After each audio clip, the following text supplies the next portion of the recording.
Hi, this is Caroline from The Happy Sensitive. Today, I wanted to talk with you about 4 causes of emotional overwhelm for highly sensitive people. All right, let's dive in. So I've made this overview for you so it's easier to see. And as you can see, I've outlined 4 different areas of overwhelm for highly sensitive people here. Now, these are important because they're all related. They're all related because dealing with narcissists, well, let me just outline them first. So it's dealing with narcissists, empaths, and energy overwhelm, HSP overstimulation, and perfectionism. Those are 4 different areas. So let's go through, like, why have I chosen these 4? Well, empaths and HSP overstimulation has to do with how you're built. So if you're highly sensitive, for sure, you're dealing with HSP overstimulation. What is that? Well, that means that when your system gets overloaded with too much going on, you're going to get stressed more quickly than other people. That's just part of being highly sensitive. You notice more, you see more, you feel more, but also you get overstimulated and stressed more quickly.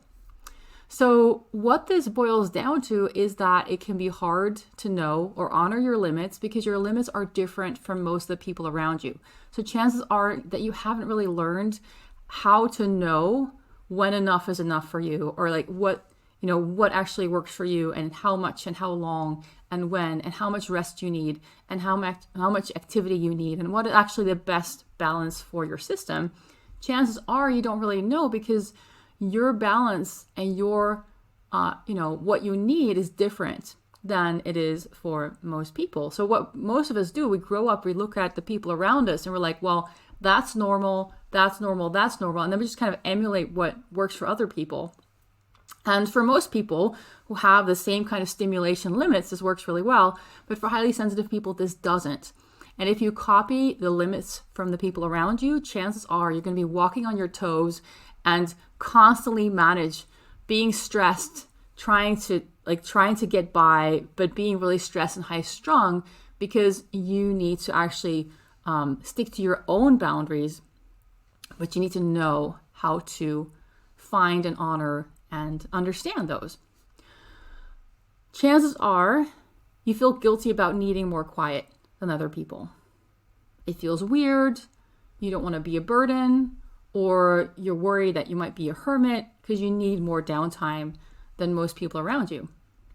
And so as a result, you might be pushing yourself to keep up. If you're someone who likes to achieve and you like to get things done, you have goals you want to pursue, and you're trying to kind of keep up with the world, chances are you're pushing yourself too hard and you're actually slowing yourself down by doing that.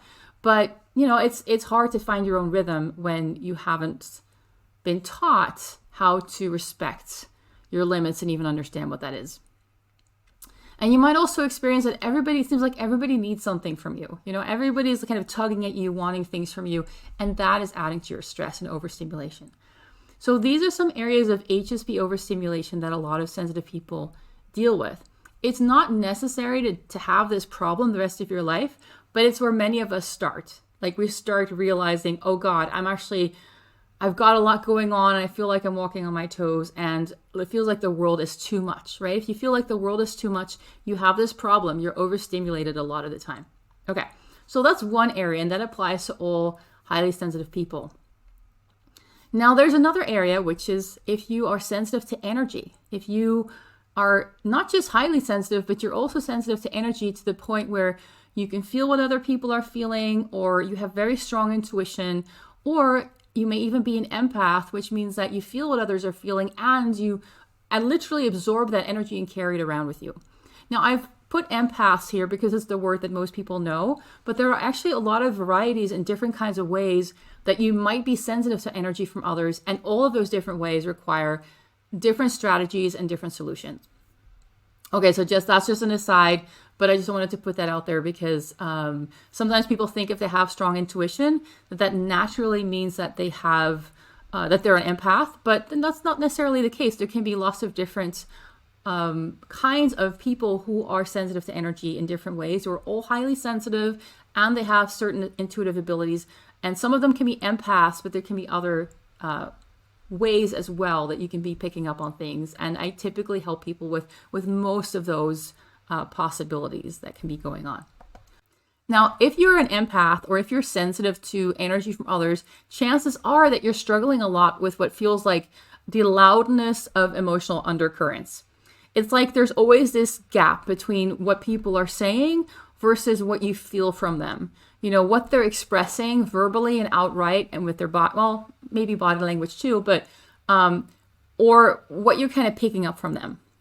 And so sometimes it can be that their face is saying one thing and their voice is saying something else, right? But sometimes it can also be that their face and their voice are kind of saying the same thing, but then you get this different vibe from them that doesn't quite match it.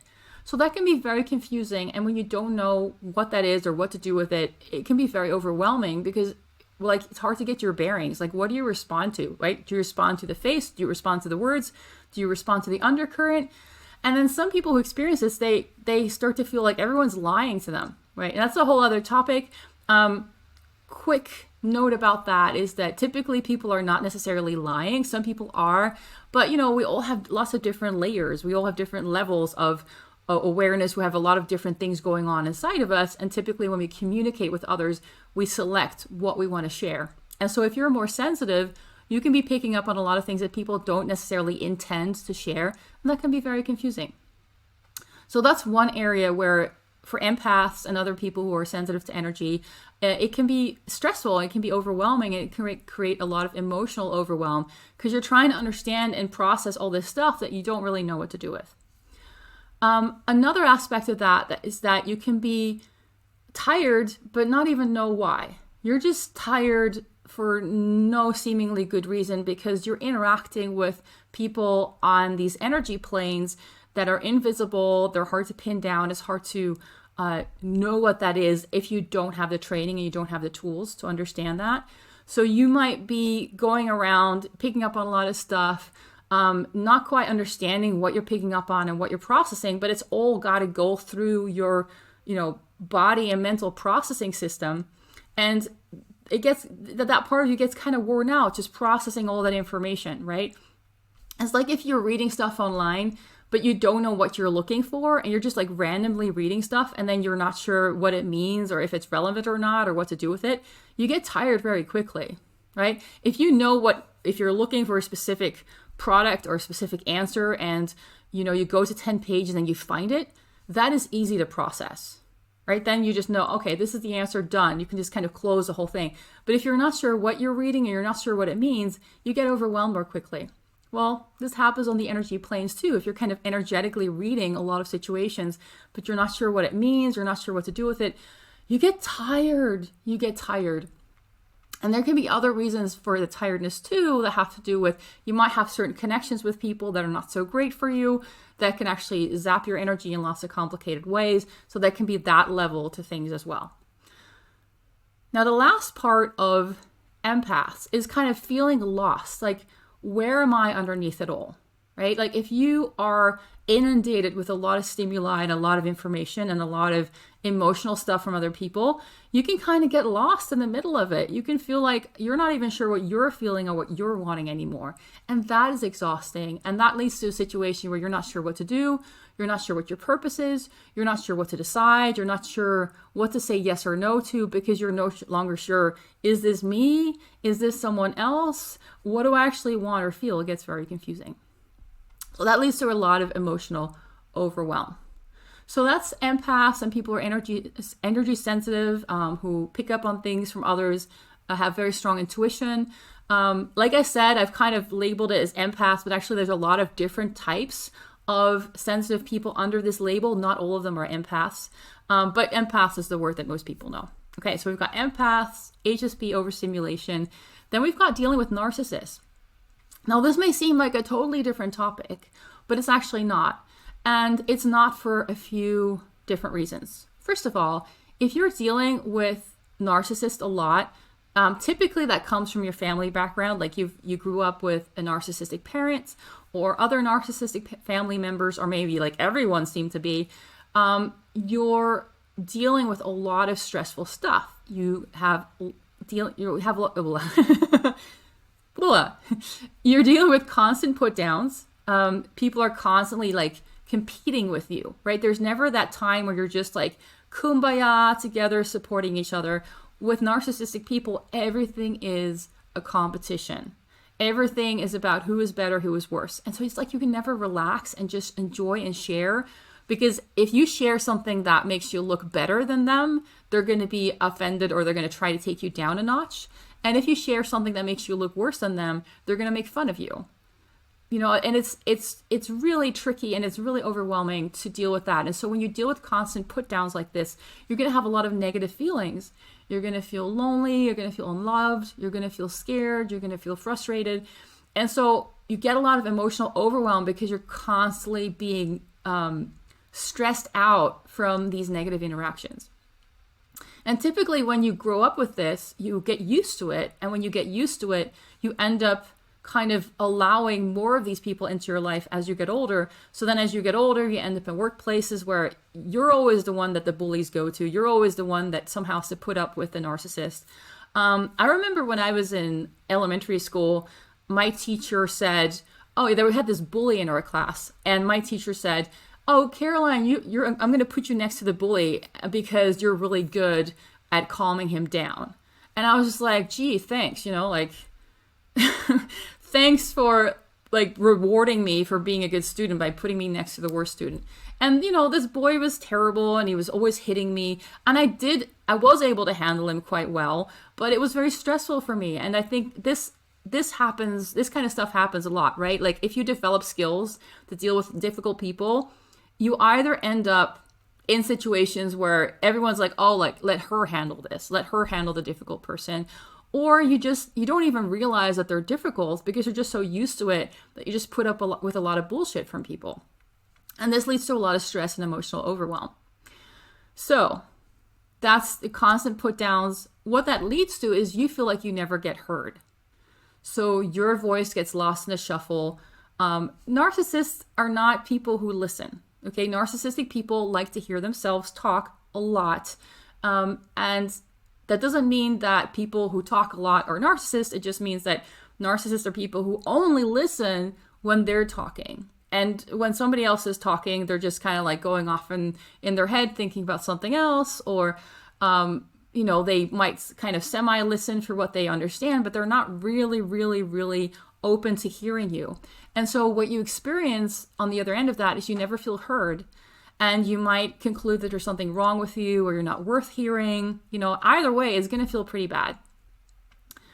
So what you end up with dealing with narcissists is everything becomes a struggle. Things that should be easy, that should be fun, become put downs. You don't feel heard, so it's hard to communicate. You don't get your needs met. Everything becomes a struggle. And what happens for highly sensitive people is, what happens to anyone when you have a lot of stress, that you get more sensitive.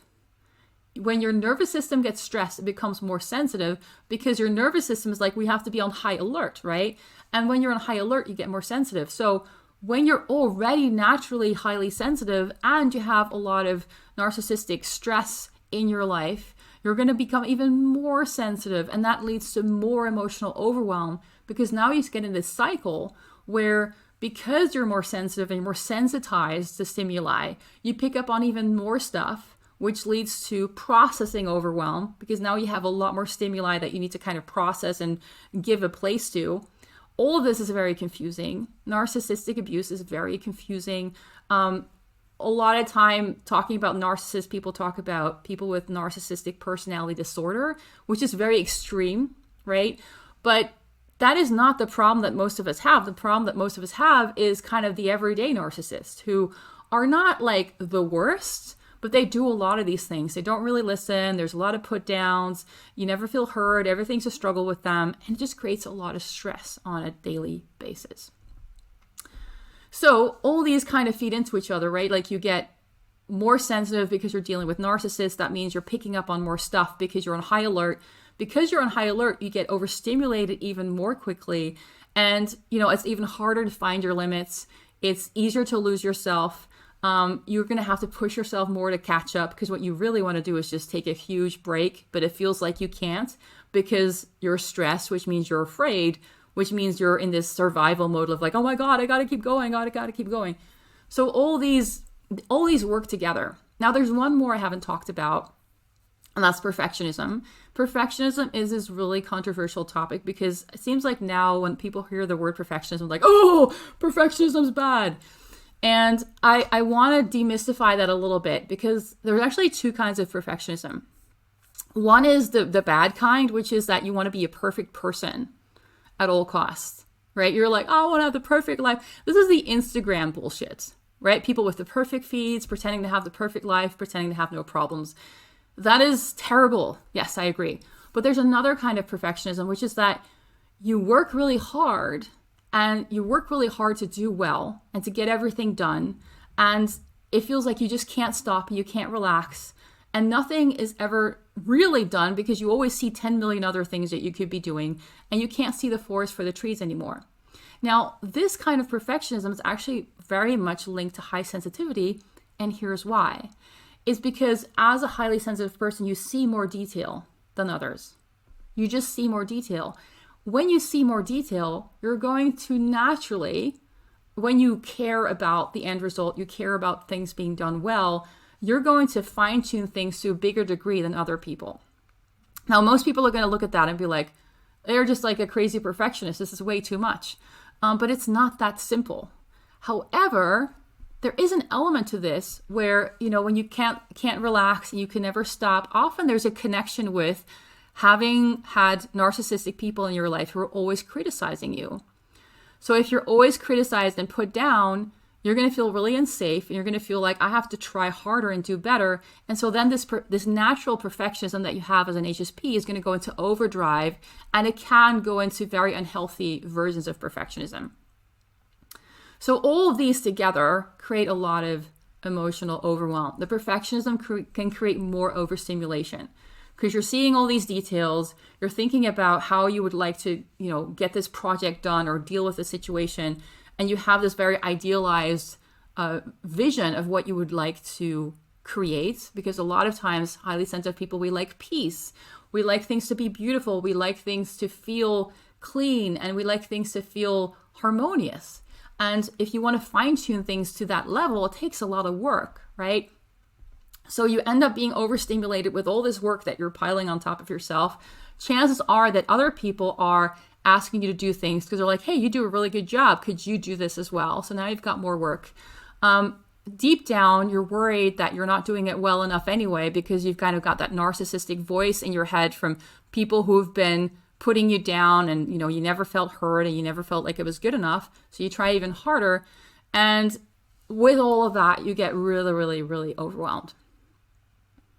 Okay, so this was a lot. And I know when people talk about high sensitivity, they often talk about, oh, the world is so overwhelming, But what I found working with a lot of highly sensitive people and also going through my own journey is that these 4 areas are super important and they interlink. So you can't really get a handle on your emotional overwhelm if you do not kind of take a look at which of these apply to you and start to understand and work with how they interrelate. So when I work with clients, I really take a look at, which of these parts really apply and which of these things would really help them. What do we need to do first? But also keeping in mind, we start working on one thing, other things are going to come up. Other related things are going to come up. So when you're highly sensitive and you're going through a training program or you're trying to learn something new, a lot of times perfectionism will come up. A lot of times fears will come up that you're not doing it well enough. A lot of times overstimulation will come up where you're trying to do too many things at once and then you feel like you just have to push yourself harder to keep up. But actually, you need a break. But you feel guilty about that. You feel like there's something wrong with you for needing a break, right? So there's all these different elements that interlink in getting a healthy handle on your sensitivity in a way that you can actually use the inherent abilities and gifts and positive traits in your sensitivity instead of feeling bogged down by them and overwhelmed by them and constantly just dragged down like you're trying to get going and just like life just slaps you left and right? Often when people end up in a situation where they feel like just no matter what they try, they can't get to where they want to be and they're highly sensitive, one of these areas or all 4 of them or a few of them are coming up. and are taking a toll on their life. And then there's a lot that can be done. There's a lot can be done to address that. But then we have to look at, okay, which of these areas are at play? How are they coming up? What's most important to address first so that you can be on your way towards the kind of life that you want, doing the kinds of things that you want to do. So this is, this seems like really negative. It's like, oh, there's all these problems. But what I've learned in my own healing and learning and growth journey is that when you are willing to look at the negatives and really take the steps to deal with the negatives, you free up all this energy and you free up all this space, and you start to see how being highly sensitive has a lot of advantages, right? But a lot of people never get to that point. They just kind of stay stuck in one of these areas or all four of them. And so they never get to experience how being highly sensitive can be a benefit. But as a highly sensitive person, it's really important that we keep our stress levels down, because when our stress levels go up, we lose touch with ourselves, we lose touch with our intuition, we don't see the forest for the trees, and then our sensitivity becomes a burden. It seems like, it's just like holding us back. But when you keep your stress levels down, you start to see that you're actually very intuitive. You see things that other people don't see, which makes you an asset. You are able to fine-tune things to a level that other people can't quite do, which makes you an asset, which makes your output of very high quality.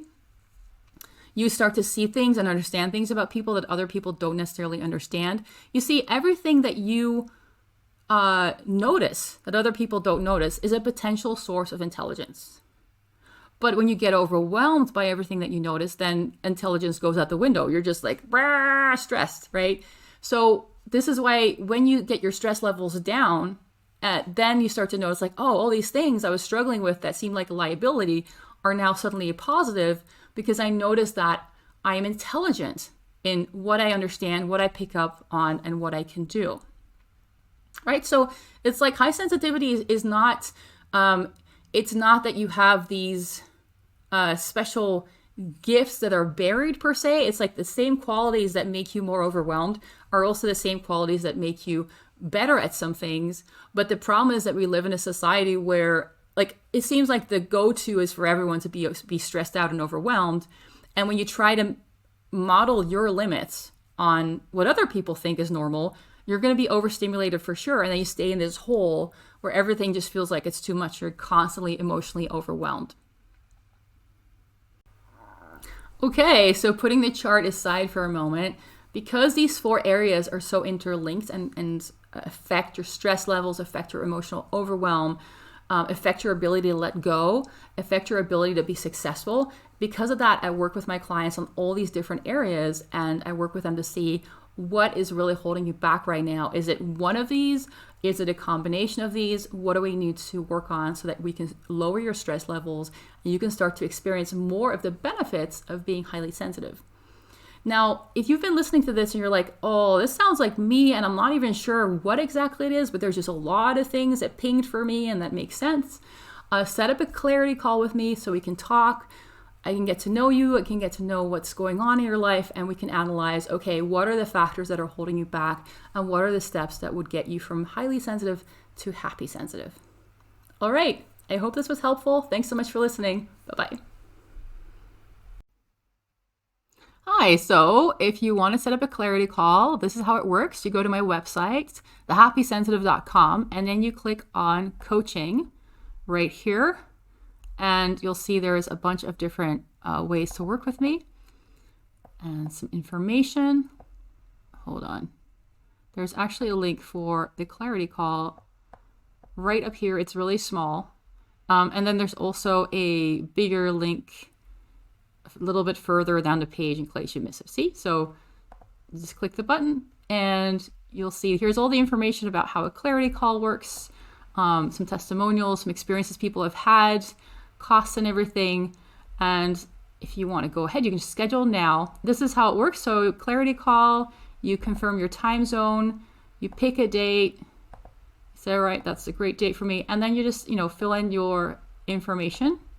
And there's going to be a few questions I have here to make sure that we are set for the call. I always like to have a backup plan in case something goes wrong. And you know what it's like when you set up a call with somebody and they don't ask you for any details, and then you're like worried. You're like, what if they forget? What if I don't get their email? Or like, what if they ask me for something and I can't reach me? Or so I always think ahead, like, okay, you're gonna have your preferred way of connecting, which can be through Zoom, my Zoom app, or we can connect on Skype, or I can call you on a landline. And then I also ask you for your phone number, just your cell phone, whatever, in case I can't reach you for whatever reason. And then I can call you and be like, hey, it's Caroline from the Happy Sensitive.